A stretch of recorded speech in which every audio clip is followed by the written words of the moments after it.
Hello and welcome to ReCall The Midwife. We are a podcast where we watch an episode and talk about it. Today we are talking about Series 10, Episode 5. I'm Alex. I'm Becky. I'm Jen. Reminder that this week's episode deals with adoption, childhood illness, chronic illness, and if those are topics you would prefer to skip this time, we understand and hope you join us for the next one. In this week's episodes, the Turners are anxiously awaiting Timothy's exam results, hoping that he'll get a place to study at Edinburgh University. By contrast, Jeanette is expecting a baby at just 16. The baby's father, Glenn, is a friend of Timothy's. Jeanette is admitted to the maternity hospital with preeclampsia and gives birth to a baby boy named Oliver, but her mother rushes her into giving the baby up for adoption. Vera Sands is expecting her second baby. When Sister Julienne is attending a home visit, she notices that Vera's first child, Elaine, hasn't hit her milestones. With Sheila's input, Dr. Turner eventually diagnoses PKU. At the surgery, Elite means that Miss Higgins' filing system is badly damaged. Timothy is enlisted to help salvage the records. Lucille and Cyril celebrate their engagement, and Matthew leans on Trixie as he struggles with his old nanny. Trixie helps him to find a new nanny. That was it was a very short synopsis. I mean, that's what a synopsis is supposed to be. I was going to say, I think that's the whole point of it. Yeah, not a lot of detail there about Vera Sands and Elaine's issues. But we can talk about it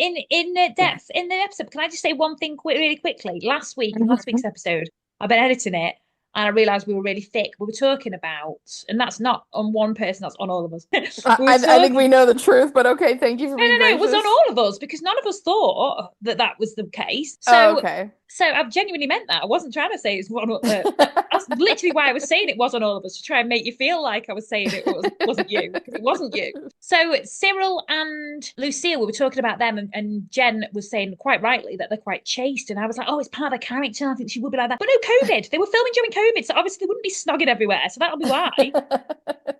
So sorry if everyone was screaming at us, being like, it was COVID, you thickos. Also, I was thinking about one of our previous, not last episode, the episode before. You know, when we were talking about the doctor in the private medical hospital giving abortions. Mrs. Scarisbrick. Yeah, and you and I were like, well, it's illegal. And then Jen was like, well, I think people should have these abortions. I was thinking about it afterwards, and I do think people should be able to have abortions. But Mr. Scarisbrick... Okay. I don't feel like that's a new opinion you've had. I feel like you've said that before. No, but this is the nugget. Mr. Scarisbrick was doing it purely for profit and his own gain. He wasn't doing it because morally he thought people should have access to reproductive care. He's probably doing it for both, but... No, he's not doing it. He has not got any moral substance. I liked him. Anyway. I liked him too, but there we go. Anyway, that was just a little... I thought of that afterwards. I was like, I should have said that.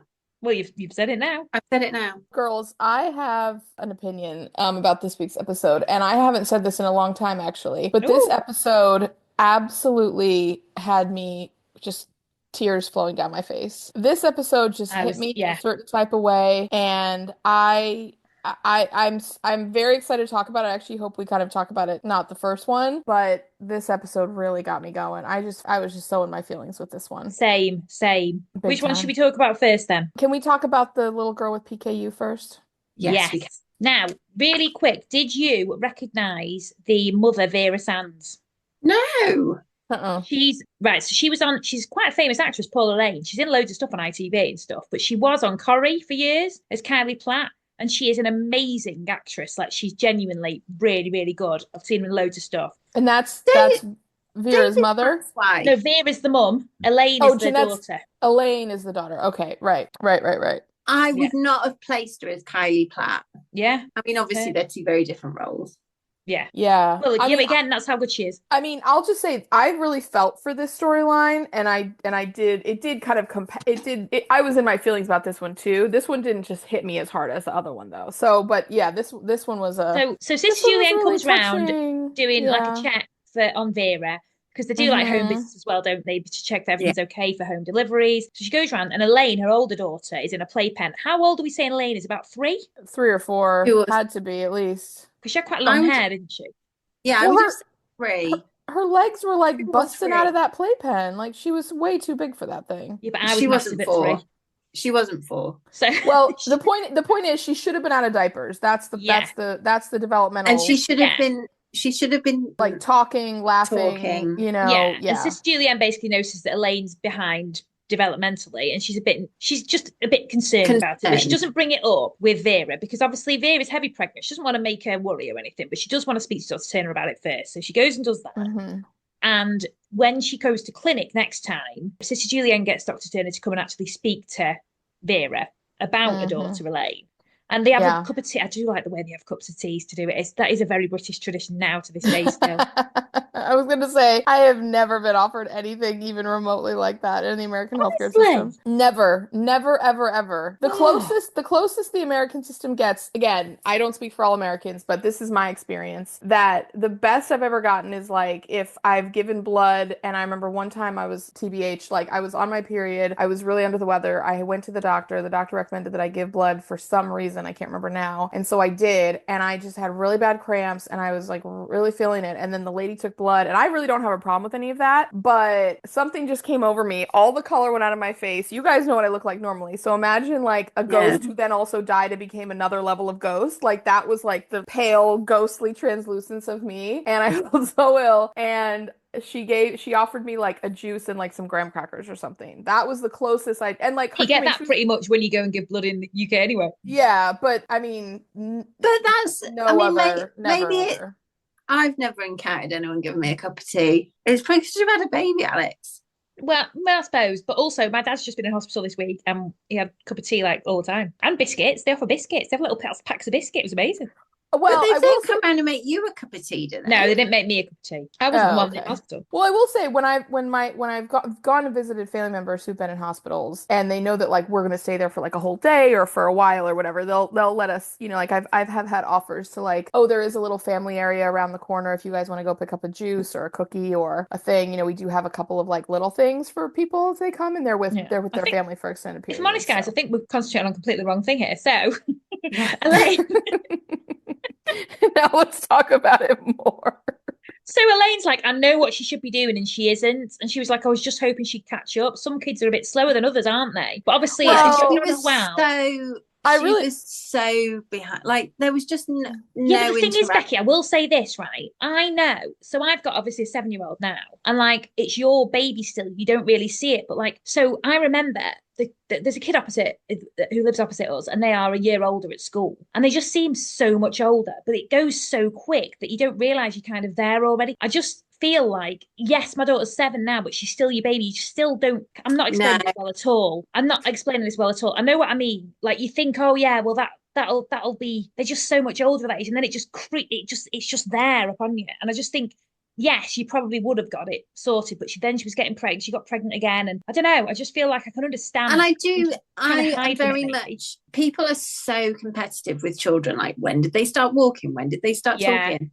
And like even a few months makes such a difference between babies' ages in terms of when they do stuff. And I just think it doesn't, like, no one actually remembers when they started doing these things. But to be she would have noticed, because to be 3 and not chattering. Yeah. You would be worried. Like I remember actually, my daughter wasn't walking at 16 months, and I was just like, when are you going to walk? Like you know, some people are like, oh, they do it at 18 months, and I'm just like, no. And you do worry, you do. Although I am a big bury my head in the sand type person. I was going to say, Bex, I mean, with all love for you, I think I just think you would be like, no. I mean, like people see what they want to see. You know, you'd like, be neglectful, Mother Bex. No, not neglectful, obviously not. But like, think about how you are with like your niece and nephew. You know what I mean? Like, and I do this with my nephews too. Like, I think they're like perfect little angels, right? So as you know, I mean, the thing that got me more so than anything else is like, we're not talking about a child who was. I mean, this girl was 3 years old, and she literally was laying in a playpen, not speaking, not moving, not doing anything. Didn't even have an expression on her face. Like, we're literally, I mean, she almost looked catatonic. I think what we're talking about is like the variations of like, oh, well, like, you know, my daughter was like crawling and standing up and, you know, taking a step while she was holding onto a chair at 16 months, but she wasn't like walking independently. Like, or we're talking about delays. This child was very, very, very, very behind to a shocking level. Like, from where she could be. I mean, even Sister Julienne takes this little like black stuffed animal dog over to her and like kind of puts it in front of her and like shakes it. And she's like, come on, sweetie, can you smile for me? me, and this child does nothing. I know. I think her mum absolutely knew. She was just burying her head in the sand. Yeah, because the mom was like, "Oh, well, we'll take her outside and like she'll perk up in the fresh air." I'm like, "Ma'am, no!" Like that. I mean, and I felt for this mom. I really felt for the mom, but I was just like, "This is not. This is way beyond." Tell you what's convenient though, guys, that the student midwives were learning about PKU. Exactly as this was a coincidence. And just because Sheila had been talking about it that day, Patrick was there scratching his head at the dinner table. He was like, "Oh, I don't know what to think. What could it be?" And Sheila's like, "You know what? The student midwives have been learning." That's a terrible accent. About PKU. I'm not going to carry it on. It sounds like, and he was like, accent. PKU. Aha, of course. So then he goes, and then he takes all the credit. Yeah, well, of course. I mean, he did that last week. He's been doing that lately. Can I say something at this point? Now, last week I did defend Nancy a lot. Yeah. I'm going to do it again this week because they were sat. Sheila asked Nancy to talk about the PKU test, and pupil midwife Hopkiss interrupted and answered Nancy's question. Getting her own bloody back for last week. And everyone just let it fly. Yeah, but again, getting her own back for last week. Well, I've got more to say about Nancy, but we'll come on to that. Nancy has actually a much bigger storyline than even that. Are you getting a Nancy tattoo back? I think Nancy's going to be her version of Barbara for you, Al. Really? That's where it looks like it's going. That's where it looks like it's going. I don't know why I'm defending her so much. I don't. You love Nancy. I mean, I'd gladly get a Barbara tattoo if I like tattoos. I genuinely would. That's what I'm doing. I'm going to get a Barbara tattoo, everyone. So it's PKU, which stands for... Oh, I couldn't even tell you what it stood for. Ketonuria. Oh, good for you. Okay. Yeah. So Elaine basically was missed because it's Dr. Turner, I was going to call him Father Turner then, basically says about there was a ragged rollout of screening and they check her records because she wasn't from around there. She was in Edmonton originally. So she was like, Elaine was missed out altogether. So you get Sister Julienne to do the PKU test and you test their urine, don't you? And it's where they have this enzyme missing. So when they get like the buildup of this chemical, which I'm not going to pronounce, but they get a buildup of this chemical in their body because this enzyme is missing. So they can't process it.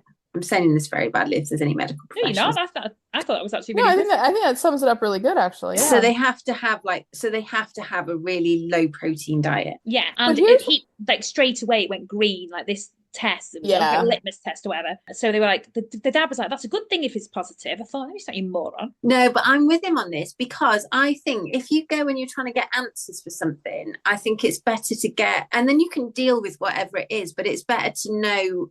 I know. I think he just meant positive means good. Well, no, I didn't. Yeah. I didn't take it that way. Oh right. Well, I've just called him a moron, and that's really mean. Well, I think he was like, "Well, good." I don't know how he meant it, but I think it's good to know, and then you know what you do. There's nothing worse than being in a situation where they can't get to the bottom of something. True. Yeah. But also, the other thing. Sorry, go on.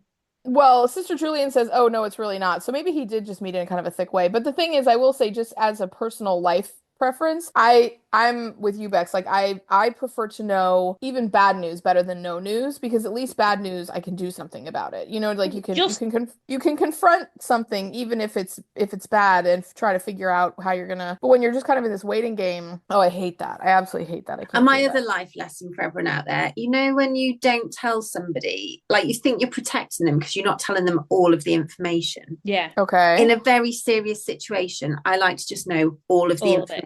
Yeah. As bad as it's going to be, because then I know exactly what I've got to worry about. Like, just give it to me straight, right? I don't like that protecting people thing. No, anyway. And I've been in a situation where people haven't told me because they don't want me to worry about it. And then I end up creating I just worry about things that I don't need to be worrying about because I don't trust that they're going to tell me. Anyway, moving on. Yeah. No, it's true. So just as they just as they find out that, yes, it's definitely PKU, Elaine has a fit, which again, quite convenient. That, like, you know, could have Sister Julienne was there. Yeah. So anyway, she's like, "Call Dr. Turner." She was like, "I've held a tongue in her mouth." And I was like, "Ooh." So anyway, so she's like, "You know, we'll get Dr. Turner. We've got the positive diagnosis." So then basically Dr. Turner knows exactly who to refer them to at the hospital. Yeah. And then they go to the hospital and she's really absolutely kicking herself. I'm the mother who couldn't see it. I made it worse. Like it was, she did really good acting. And then obviously they were referred to a dietitian, and then they were all confused about, because everything seems to have protein in it. So it's a low protein diet. I get very confused by gluten. Well, same. Uh-huh. What is a low protein diet? What doesn't have a lot of protein? Like To be honest, carbs? I've got low protein diet. Carbs. So carbs, but also probably a lot of vegetables and then fruits, I would think. But yeah, You wouldn't be having pasta in those days, would you? No. You can have, there's pasta. So you can now, but I don't think in the 60s. I They don't wouldn't think it have was big in convenient, 1960s. not Britain. dried pasta. No, I don't think it was in the 80s. Wait. Around 90s, it started being more popular. Wait a minute. Are you talking about gluten-free or are you talking about low protein? Just pasta. You don't think dried pasta existed in the 1960s? I think it did in Italy, but not in Britain. Really? Yeah. I'm standing by this. What about like macaroni and cheese and stuff? Not a thing. Oh, I'm sure we had that in the States. You probably did, but macaroni and cheese is not a big thing. You would have had, if you think about how America was formed with immigrants coming together, you would have had like Italian populations would have come over and brought that. Oh, I'm shocked. This is a wild revelation to me that you don't genuinely, I can't remember having pasta. Like, we used to have spaghetti sometimes as a child. Well, I made a spaghetti.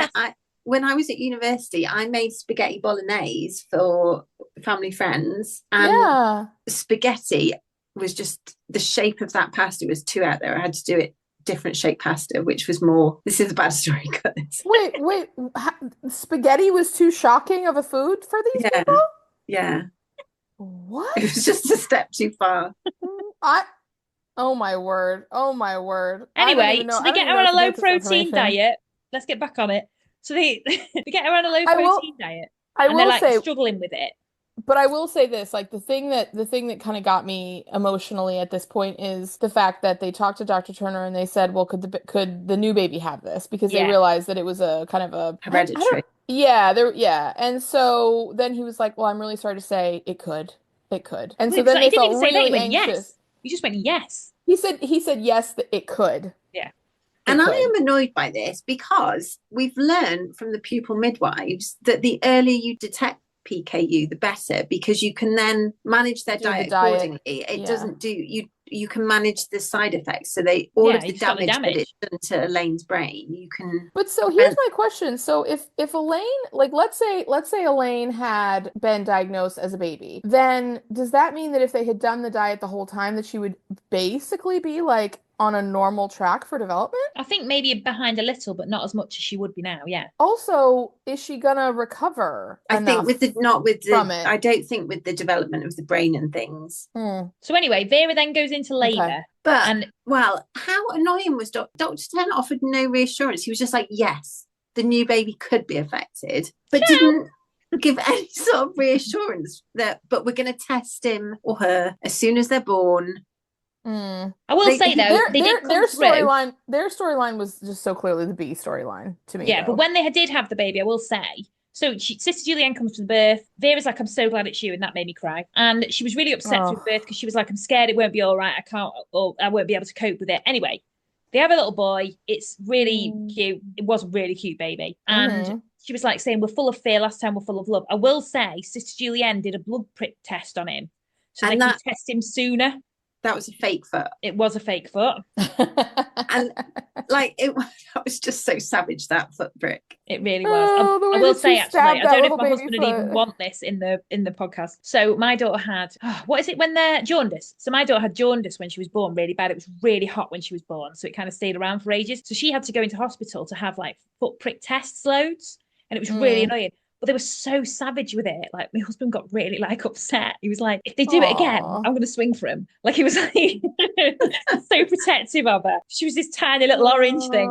Why did she have jaundice, Al, if you don't mind my saying? Or you saying? It's just because it was really, really hot around then. And babies born when it's really hot are more likely to have it, basically.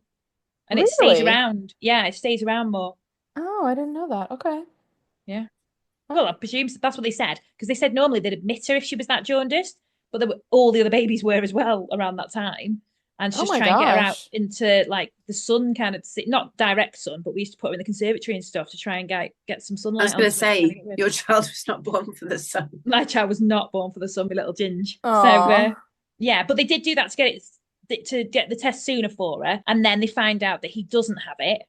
So they're overjoyed. They're like, but he's perfect to us. Elaine is perfect in her own way and just as special, and that was nice. It was nice. That kid is going to be eating a low protein diet for the rest of its life because she's not going to be making 2 meals. True. Not in the 60s. Protein is a thing of the past for that family. True.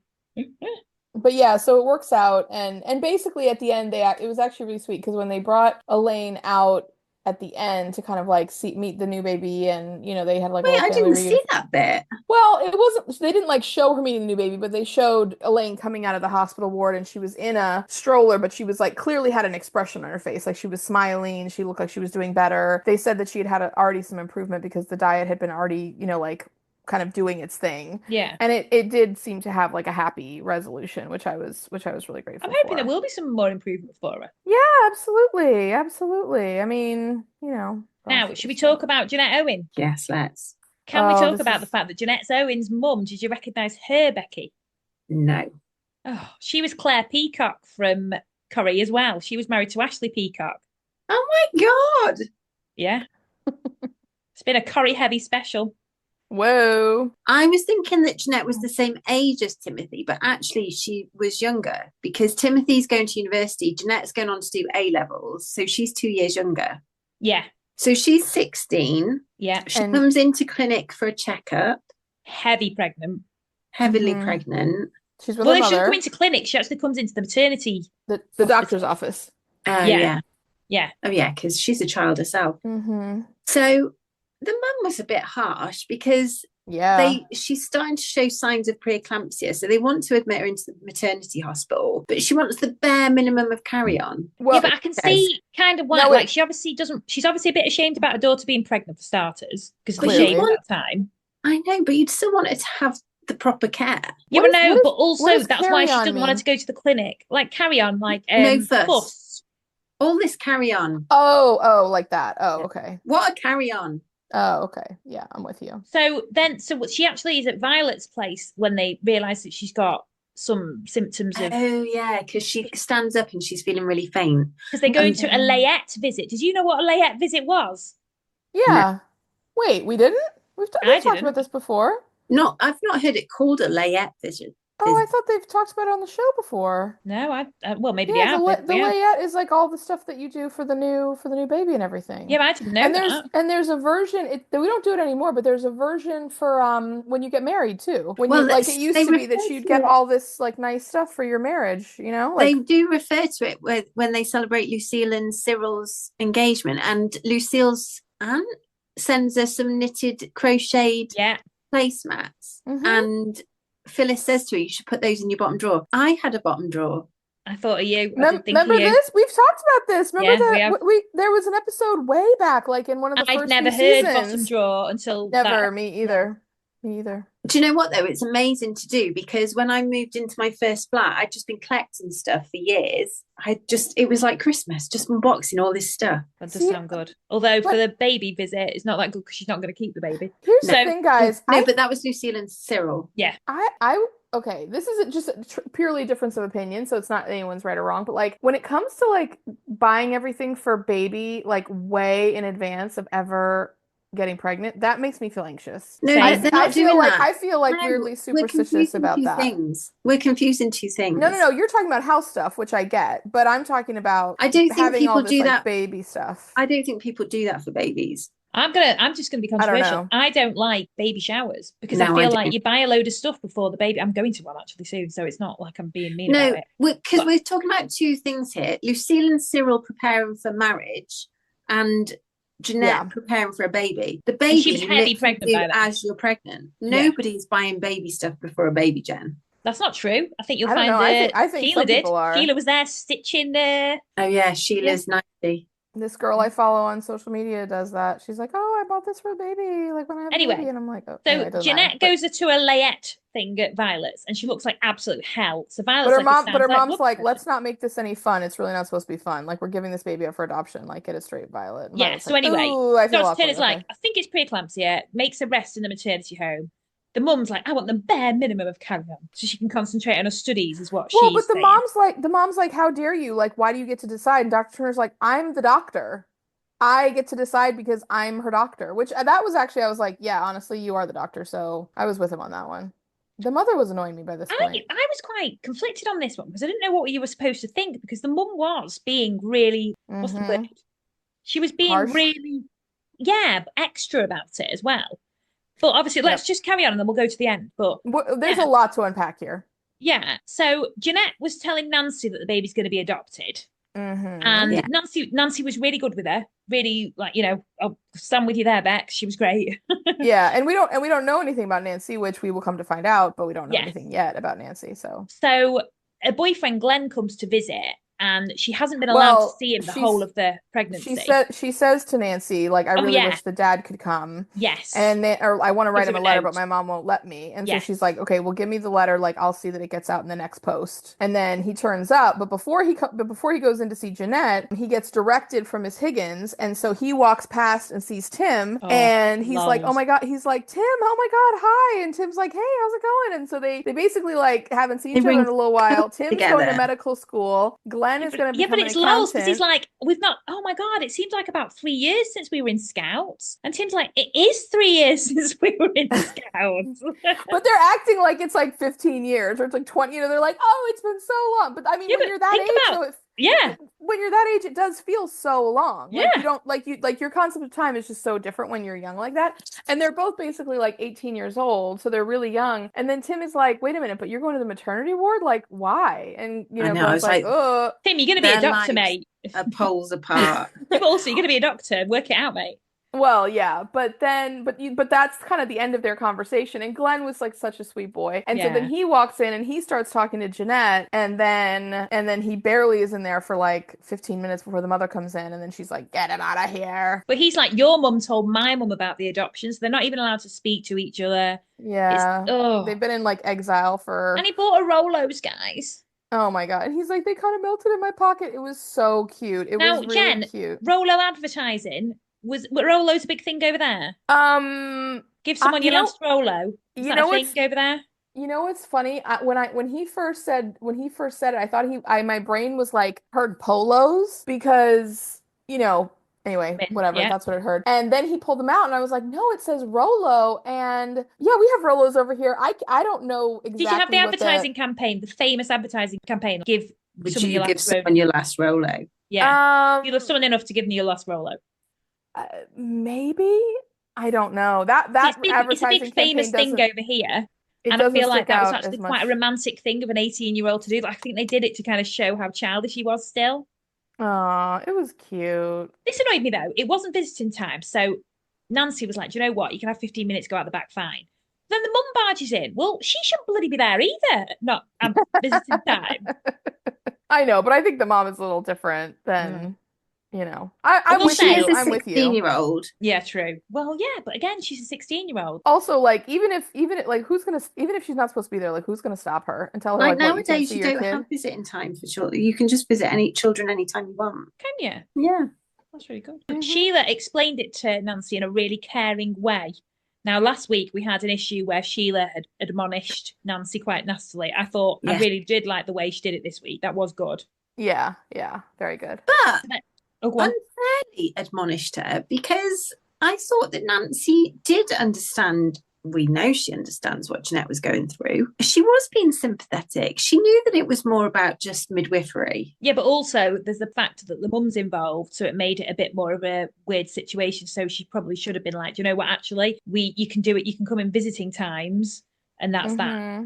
Mm-hmm. Wow. I mean, this was a sticky situation for everybody, in all honesty, not the least of which for Jeanette. Yeah. So anyway, they were talking about Oliver Twist as well. Just want to say that. The irony that they called the baby Oliver. I know. So give a child up for adoption and call him Oliver. But also, it's a really popular name now as well. And they were like, I've never heard anyone called Oliver. There's two Olivers in my class, my daughter's class. Just you wait.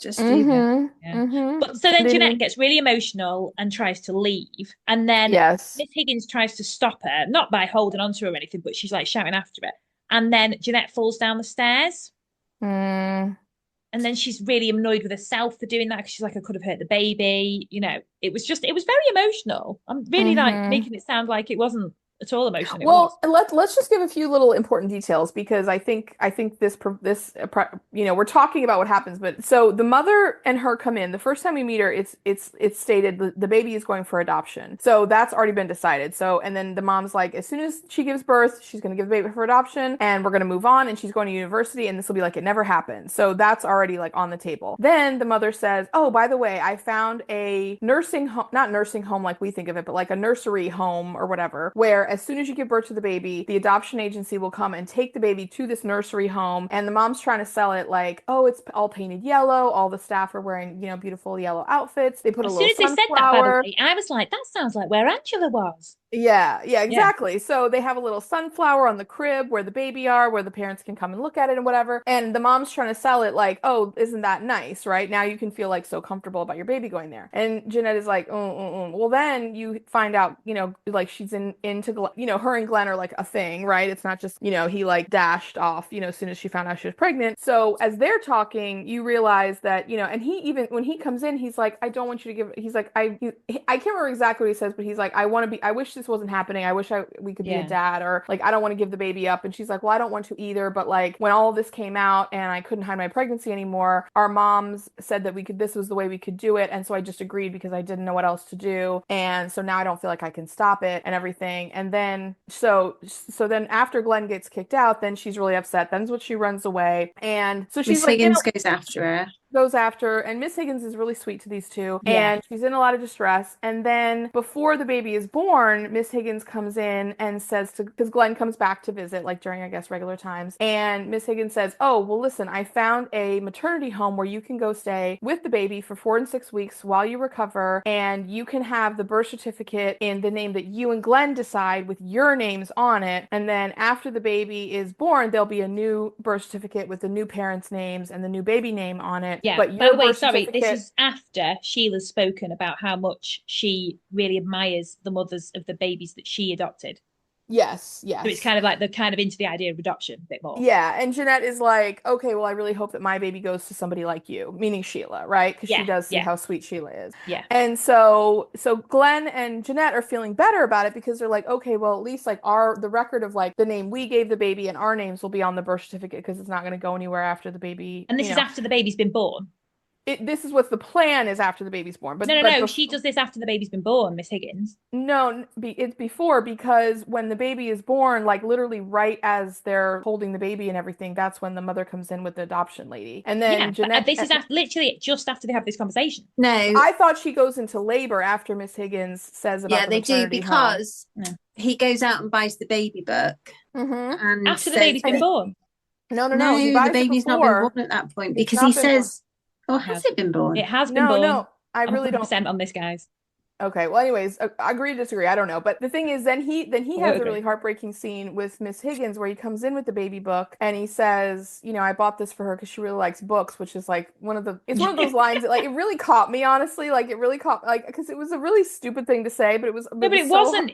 It also showed how young he was, but it was also really lovely and how much he cared about her. I know. There was something so disarming. Earnest. Yes, it was so disarming. It was just one of those comments that came out and it was so earnest. It was so sweet. And then when he started talking about, she can put all the things in there, when he does this, when he does that. And then he said, when he smiles for the first time, he said, which will probably happen in the maternity home. And in the baby unit. Yeah. Yeah. I just the look on him. And this young man, the guy who played Glenn, absolutely he to me is like father of the series. He just was so stellar. He was so stellar. He was so good. And Miss Higgins, I mean, you could tell she was responding so intensely in that moment. Yeah. And she had like watery eyes. But again, we know why now.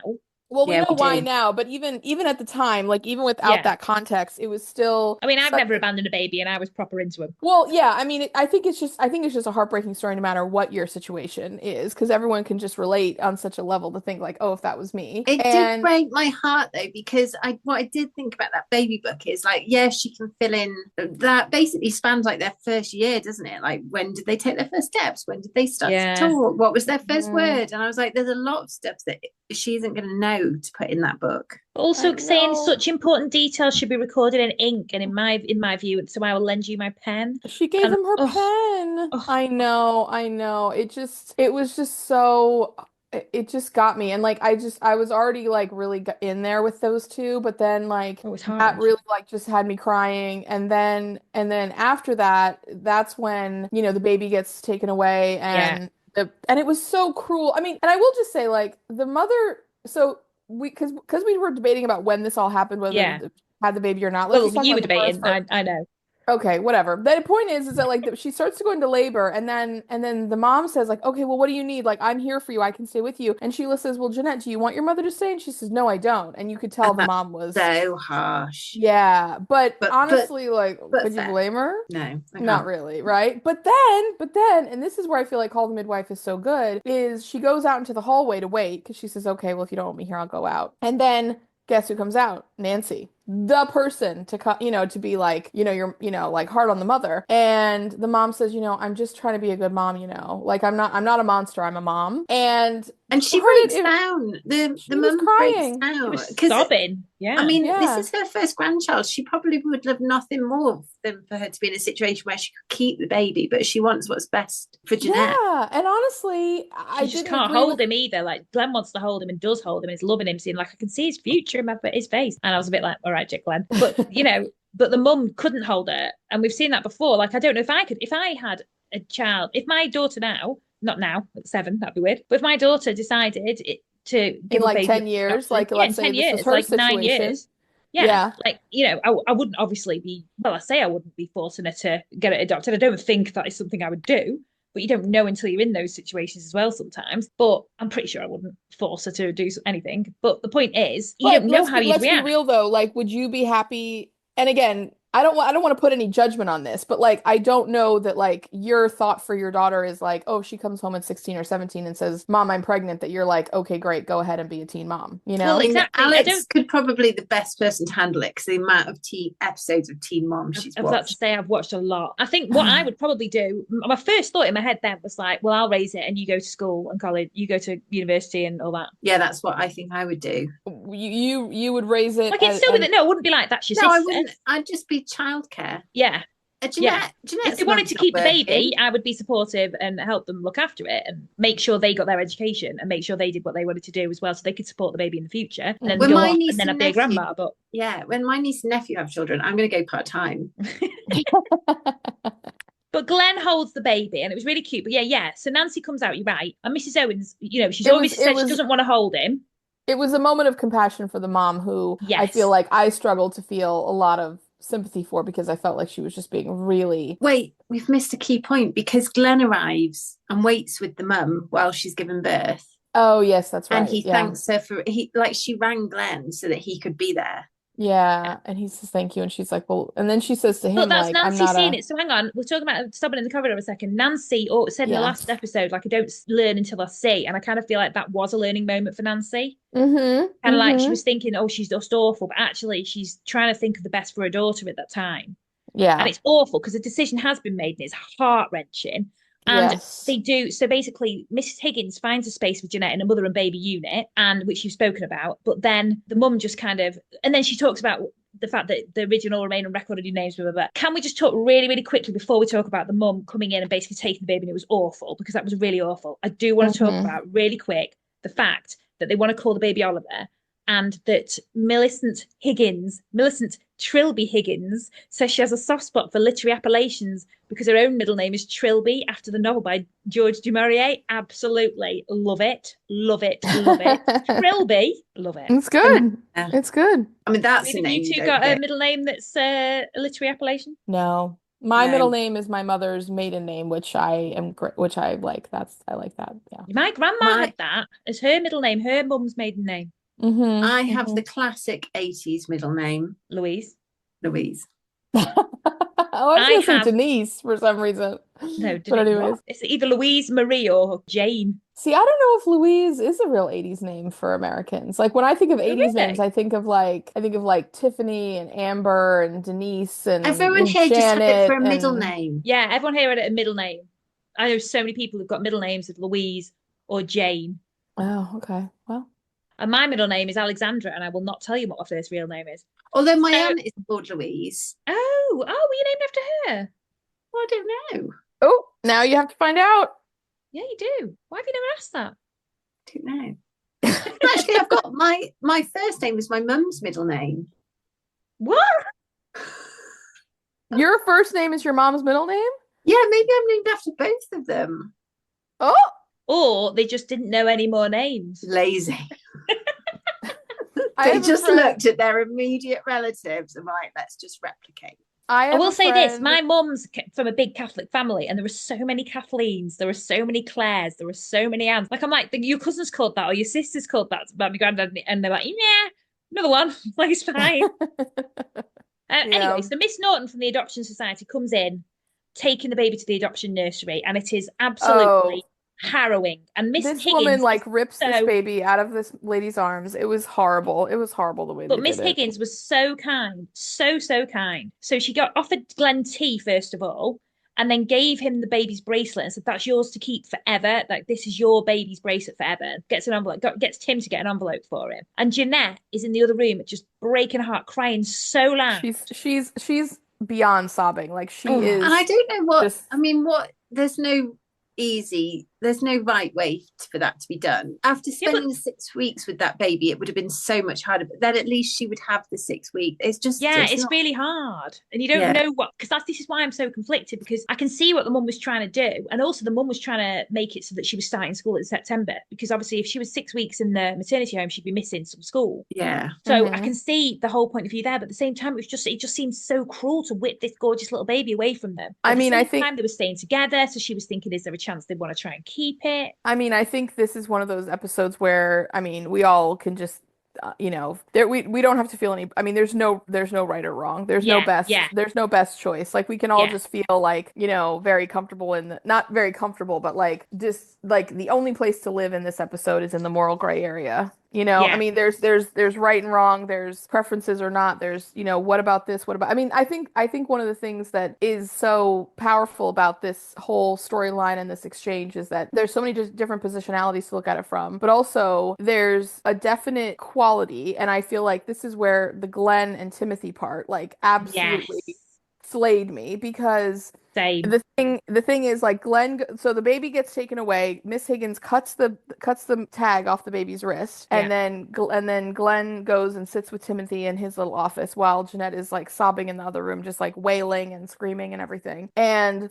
Glenn says, well, should I go be with her? And she says, no. She's like, she's gonna be given a sedative. She needs to sleep. Like, I'm gonna get you a cup of tea so you can kind of, like, wind down. And so she hands him the bracelet, and Glenn's like, okay. And then Tim and him just look at each other, and Tim has like written his name on the envelope and hands it to him, and Glenn takes it. And then Glenn goes, I really wish we were back in Cubs. And Tim says, so do I. And when I tell you, the tears were just pouring down my face at that point. But also, but the thing, let me just make this point really fast. But the thing that is so heartbreaking about this is that there is this overlying question of all the different paths that are available to these two people. And Tim is showing one path. There's option of this path. There's option of this path. And truly, this is the ultimate fork in the road of life that all of us encounter. And these people are at this juncture, but the realm of possibility for what could happen if they choose any one different way to go it was really heavy on me as I was watching the episode. It was really like making me think of it. But when they say the line about wanting to go back to Cubs, and just that really like primal feeling of just wishing that you could return to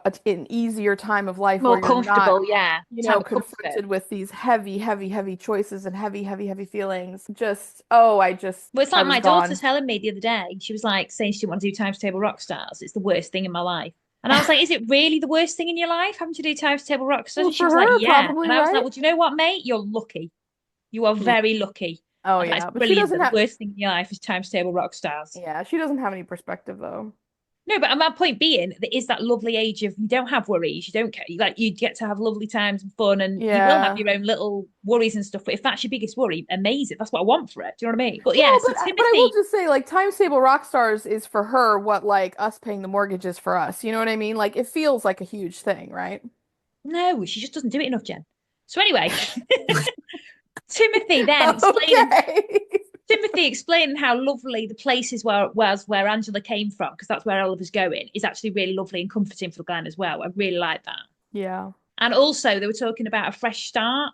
So the mum goes in to Jeanette and she's like, it's a fresh start now, because that's what the mum just kept repeating all the time. Fresh start, fresh start. Well, the mom's saying that for her. The mom's saying that for her.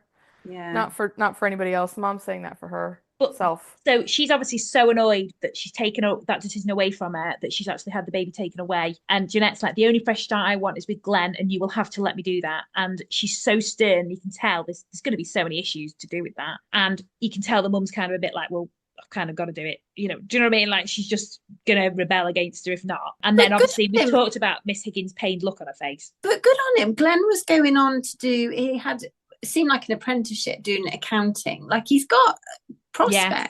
I really hope that those two do get married, have kids in the future. I've told you about my friend, haven't I? They found out that her parents had a baby before they were married. I've seen it on Long Lost Families. Yeah, happens loads on Long Lost Families. And then it's always difficult when they go back and find the family, because they've got siblings that were raised in the family. Yeah. Like, it's difficult. Yeah, very difficult.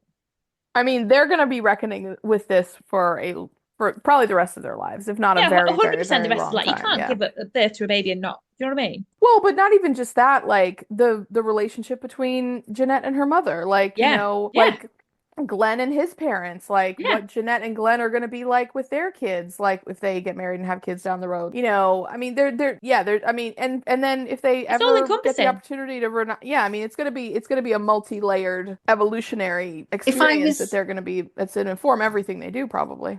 If I was Glenn's mum never got to see that baby. I would have seen that baby. Yeah, you would. You would have been like, I'm raising the baby. You would have done what Alex said she's going to do if this happens to Bob. You'd be like, give me that baby. And then I'd been like, oh, I just adopted this baby. Oh, I just sobbed for the storyline, though. It just absolutely tore me apart. Can we talk about it really quickly? So the first thing that happened in the whole of the show was Sheila smoking, looking really nervous. Yes. And May and Angela and Teddy nervously on the stairs. Dr. Turner there waiting. Timothy at the table waiting. And they were waiting for his A-level results. And it was, very exciting. I know. And then it drops on the mat. They're like, Teddy, fetch the post to Timothy. I was like, you're not getting yourself.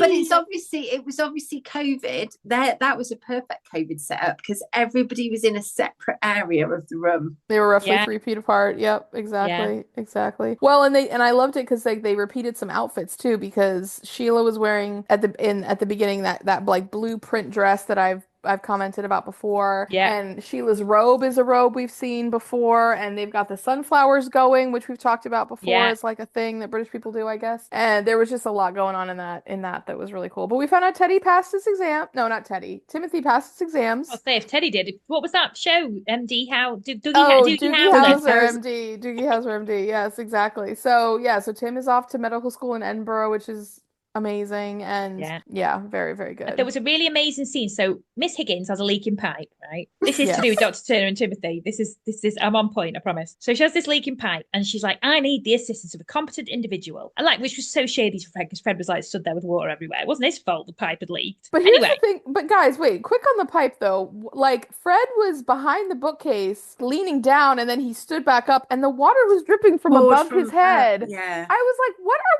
we doing here, Fred? Like, it was so weird. I'm like, again, I don't think it's Fred's fault. I don't know what's going on there, but it was just, I was like, even I know that it doesn't make sense that you're fixing a pipe on the bottom when the leak is coming from the top. Like, I'm like, water flows downward, my dude. Like, why are you? I didn't get that at all, but whatever. So anyways, but that's where the kerfuffle of the files comes from. So anyway, Timothy is enlisted by his dad, because he's a competent individual, to go and help Miss Higgins with the files, right? So anyway, when they're talking about PKU, Timothy and his dad, so his dad's like, oh, I'm going to go to the surgery right now, and Timothy's like, don't you dare mess with those files, because Miss Higgins is going to go absolutely mad at you. So he goes with him to the doctor's surgery to kind of like supervise him going through the files, which I loved. But Tim and Dr. Turner were like vibing so hard in that scene, because they were like in like superhero doctor mode, where it's like, oh, like when Tim said like, oh, I'm going with you, Dr. Turner was like, yeah, mate, yeah, get it, let's go. But it was a really beautiful scene, because they were talking about medical school and stuff, and he was saying like,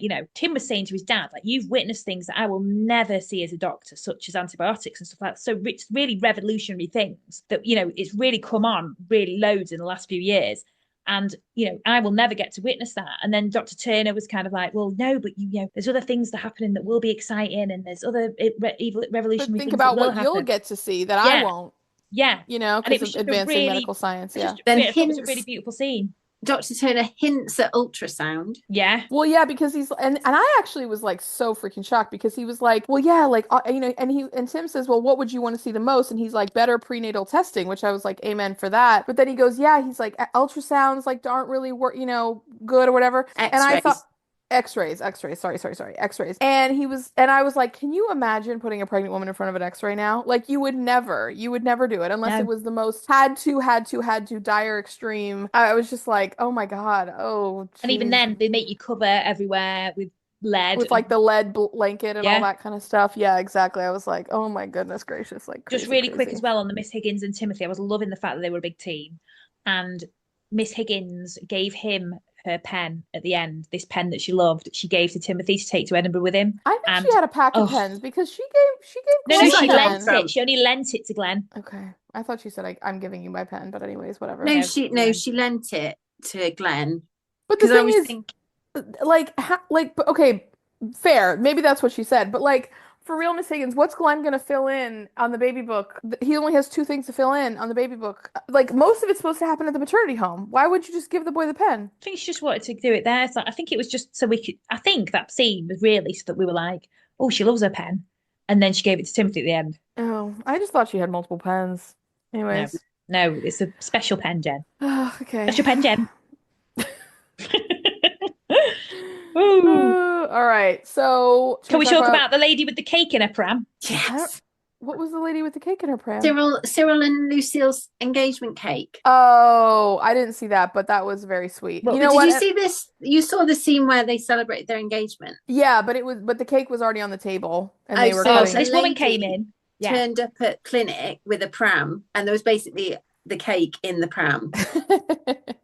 And Nurse Crane was like, oh, look at the sheen on that fondant. Oh, has your husband done well? Yeah. And then Cyril gets, then Nurse Crane gets Cyril over. Oh, I need you to look at my car. Okay. So then he comes over, and then that's the bit you saw, which was the Lucille speech. So they kind of ambushed them both as a surprise. Yes. And I have to say, I found myself incredibly touched by that scene. I thought it was so beautiful. It was so beautifully well written. It was so beautifully well acted. It was a really beautiful scene. And honestly, as I was watching it, I was like, you know what? I have to say something about this, because I've obviously been hard on Lucille a lot of times about the whole Cyril thing, because of course, like, but honestly, I have to give her like all her credit and all her due this week, and you know, just say that, like, in all good faith, I really think she was completely sincere and completely 100% in this. And so I was like, you know what? I need to say Well, that. I will say this. I want to say this about her speech. So obviously she said about he came on his own, I came on, now we're making life together, right? Lovely.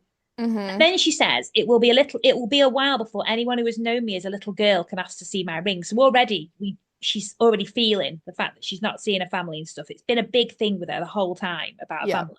Yeah. And although you all asked to see my ring is what I've written, I don't think that's how it was worded. I've just realised that's terrible. So what she says, she's like, each one of you asking has meant more than you'll ever know. Oh, it was absolutely gorgeous. We feel as though we found our home. Trixie was in tears. Everybody was. Phyllis was. Everyone was. Everyone was getting misty-eyed in that. It was really beautiful. It was absolutely beautiful, and I love it. But I just think it does show the whole way through. I will say this episode really has shown me, number one, we had Miss Higgins looking all misty-eyed, and now we know something about her for the future, and it's kind of made us think. So I do think there's been a lot of, they do foreshadow these things, because Matthew Aylward, I do think they're properly thinking about it. I think more than the first episode. Episodes as much, the series and stuff. I think now they are. I will say, about that. Knowing now that Miss Higgins has that history, I'm with you. But the thing is, I just felt like in the moment, maybe it was all planned ahead. Maybe it totally was. I think it is. But I also, if it wasn't, I also would be like, it wouldn't have changed anything about the way that it was portrayed either. Because Miss Higgins, I felt like she's always quite very compassionate. She is, but there was that just one scene with her at the very end where she was really teary-eyed. I just think they lingered a long time on her, and I just think that just wasn't foreshadowing. I just think it was. You could be completely right, but I just think I just don't know how anyone couldn't have been sucked in by those two kids and feel for them, and especially if they're in the maternity home, they're seeing her all the time. You know, True, but at the same time, they didn't need to do a lingering shot. Well, whatever it was intended to mean, it was a beautiful portrayal. Yeah. Shall we talk about Matthew Elwood? Sure. Let's. So he calls Trixie, "How do you sack a nanny?" And I thought, is the only Trixie you know? You work in law? Like, surely that's not the first person he's sacked. Well, and then he's like, "How do you replace them? You never sent the books." So she did never send the books. And she's like, "Oh, it slipped my mind," which is me like every fifth day at work that I say something to somebody. I'm like, "Oh, I forgot. Oh, I forgot." Every email I start at work is like, "Apologies for the delay in replying." Oh God, it's so. I may as well just have that as my signature. Standard response. Yeah. My apology and my best. So he's asking Trixie for advice. Apologies in advance. Yeah, get a reply very quickly. Yes. So Trixie, she hasn't had a kid of her own though. Like, she's a midwife with brand newborns, but really on babies of like 6 months old, she's not an expert. No, that's why she's got the book. Well, look, guys, come on. She's in the district all the time. She does well visits. They have the clinic. Yeah, true. I'm sorry. No, she's a but I think baby. It's just more that he does quite fancy her already. I don't know, because when he sends her the cheese plan, he's very determined that it should have nothing. Exactly. I don't know. It's already crossed his mind, and that's why he's being so weird about it. I just think they're trauma bonded. So. He's trauma bonded to Trixie. I think she is a life raft and he is at sea. That is what I think. Well, I really like the scene where she's like, "Do you always take care to point his penis downwards?" And Matthew doesn't know where to look. He's like, from personal, like practical, he's like, I'll remember that for future. Thank you. So they start interviewing nannies together. That nanny scene where they had all the different ones. There was Miss Trunchbull there. Oh my God, I just said there was a Mrs. Trunchbull lookalike. Yeah. And then there was one girl who looked so scared. So scared. There was a girl who clearly was just wanted to like jump him 5 seconds in. The wing was absolutely hilarious. Yeah. That would be you and me, Jen. No, don't leave Alex out. She said in an earlier episode you also think Matthew is fit. No, he is I just said, but also he is really fit, but at the same time he's a bit too posh for me. Did anyone notice the picture of Fiona? Yes. Although it was insane to me that they had the picture of her like in her nightgown at the maternity hospital. I was like, obviously the only time they had to get a picture of her for future episodes. But I think it was from the wardrobe department. I think the wardrobe department were like, "Oh, we got this for continuity. You can use this one." That was crazy to me. Because it was she was in her silks. I mean, thank God it wasn't me sat there in my dressing gown, because that would be a whole different picture. But she was in her silk slip and dressing gown. I love the photo of her, but that was an insane choice for photo. Like the fact that they didn't have just a normal photo of her wearing regular clothes, or like a photo of her and Matthew together or something like that. I was like, y'all can't Photoshop the two of them together. Like I was just like, this is crazy. Or a wedding crazy. Can we talk about the Swiss cheese plant? Because obviously it must be a new thing around then. But Sister Frances was absolutely lol. She wasn't in a lot this episode, but she was lol. She was like, "I shouldn't have read that card. I have fallen into sin." And then she's like, "Oh, who's jaunty? He sounds very," what did she say, sporty or? No, Phyllis says it sounds very theatrical. Theatrical. And then so it's definitely a man's name.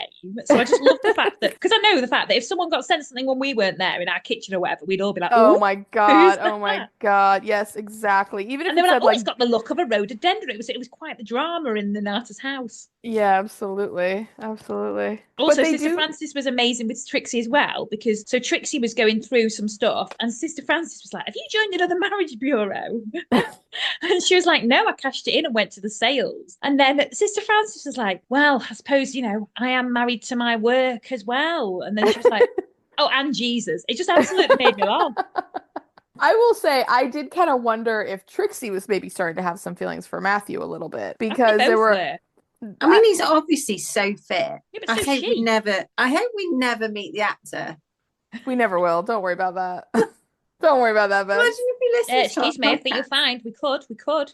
I mean, anything is possible in life, but If he is listening, can you get us in touch with Fred?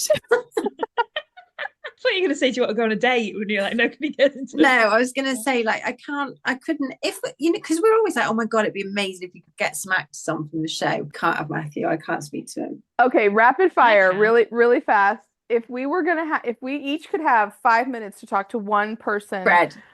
Okay, Al, who was yours be? I would really like to speak. I'd really like to speak to Trixie. Or Violet. I'm just saying my favourite characters. I want to speak to Sister Julienne. That's mine. Well, I knew you were going to say Sister Julienne, so I said Trixie. It was going to be between Sister Julienne, Jenny Agutter, and Helen George. But they've both been there from the start, so I think both of those would be fantastic. I think Fred as well, fantastic. Oh, I would love to speak to Fred. Absolutely. Anyway, a bloody extra would be fantastic, guys. Come on, we're not. Oh my God, yeah. I mean, I mean, this is in a fantasy scenario that I'm posing this question, but yeah. Hey, no, I will say believing is making it real, or whatever the saying is. Yeah, I think that Matthew and Trixie they clearly have some feeling for each other, but I mean, they're clearly both attractive people. Yeah, I guess I just am not quite ready to be like, oh, you know, da-da-da. Like, I could see her having a crush on him a bit more than the other way around, just because I feel like he fancies her already, but feels really awkward about it. So that's why he's like, oh, I didn't send one with flowers. I think that's why he's gone even overcorrected himself a bit more. Yeah. I don't He might be know. feeling guilt to do with it, because he shouldn't be doing it. I don't think there's anything romantic at this point. I do. I think he's really like lost in his new life. But at the same time, he's got this confusing feelings. No, I don't think he has. What do I'm not with you on this one. Yeah, I'm not with you on this one now. No.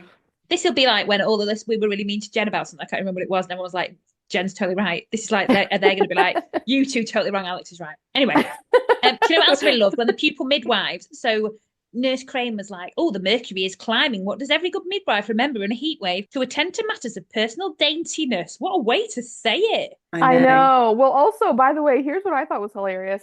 She was like, oh, there's deodorant cream in the downstairs bathroom if you've like forgotten something this morning. So like, please feel free to use it. So over here in the kind of like fruity granola kind of space, there's like a lot of like new products that are like like let's try to have like deodorant. You know, like all these natural things. Yeah. Yeah, and like there's a bunch of them that are creams, and I cannot think of anything. I just don't like the idea of like spooging a cream out and then like rubbing it on my armpit. I'm like, that is not a delivery method that I want at all. Like oh no. I don't mind a deodorant stick, you know. They're pretty good. A stick is fine. I just don't want the same kind of stuff. But I don't want a cream that you have to then rub on your armpit to rub it in, like hand lotion or like something like that. I don't like that. Yeah, I wouldn't want to rub it in by hand. No. Get Matthew to do it. Right, should we do heroes and zeros? I can't think of a less attractive or romantic thing. I don't know. That would kill. It's like men always think it's really seductive when women put tights on, because the start of putting tights on, but then it's once you've got them up and you like do that jump into them. Once they're to your knees, it's over. Go in a closet and don't let them see the rest of it. Oh no. Right. So my 0 is going to be pupil midwife Hopkiss for interrupting Nancy. Oh, you're not bad. I love it. Go on, who's your hero? Miss Higgins. Oh, nice one. That was my hero.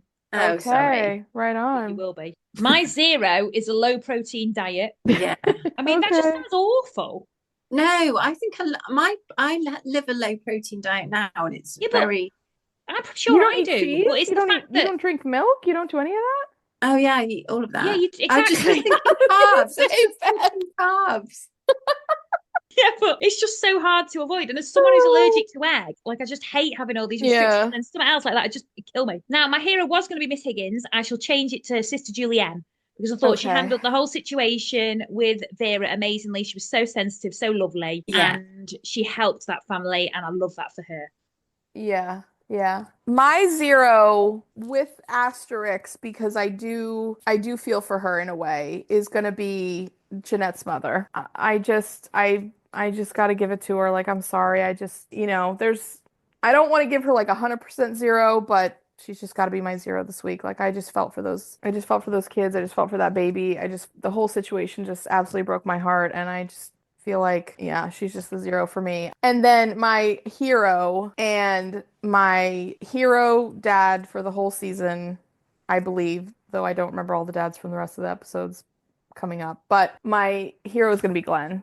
Because Glenn just absolutely like just cut me to my core. I mean, he just got me like all the way. Like that boy just, I don't know, something about him really like just this is a hint, Alex. This is going to come up in the season recap. She's going to be, I'll find some way to work it in. Yeah. But like this, like just the scene where he was talking to nurse Miss Higgins about the baby book, and then the scene with Timothy, you know, it just really got me. And like he was so steadfast and so genuine and so, like you said, earnest and just so sincere. And I liked Jeanette, but I wasn't even that, like, I wasn't as into Jeanette, but like, yeah, anyway, so Glenn's my hero. 100%. I mean, and Glenn had a way out because obviously not a lot of, I don't know, it was the 60s, so it was, but like he had a way out. He didn't have to like commit to Jeanette and commit to the baby, but he totally did.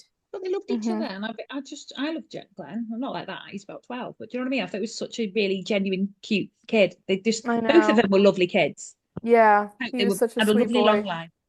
Yeah, I agree. Now we've got a tiny bit of time at the end, so I just want to do one little bit of. Oh, we've not had any for ages. We haven't done any for ages because we never have time. Because we haven't had podcasts.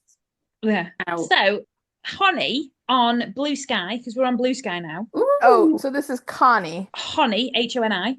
Oh, okay. It might be honey, I don't know. That's how they spelt it, but I don't want to say the whole name because it's a username.